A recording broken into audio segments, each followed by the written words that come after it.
Good morning, sir. How can I help you today? Good morning. I'd like to open a savings account, please. Of course.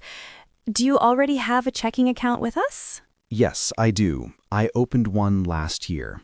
Perfect. That will make the process faster. May I see your ID, please? Sure, here it is. Thank you. Now, are you looking for a regular savings account or one with a higher interest rate?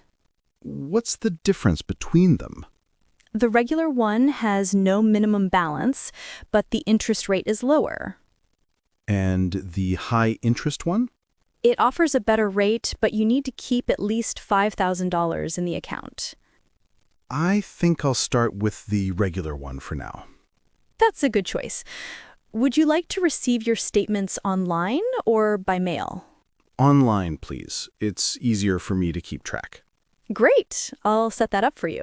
Can I also transfer money between my checking and savings accounts? Absolutely. You can do it online, through the app, or here at the counter. Perfect.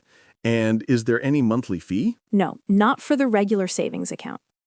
Excellent. How long will it take to open the account? Just a few minutes. I'll need your signature on this form. There you go. Thank you. The account is now active. You'll receive your details by email shortly. That was quick. Thank you for your help. You're very welcome. Is there anything else I can do for you today? No, that's all. Have a nice day. You too. Thank you for choosing our bank.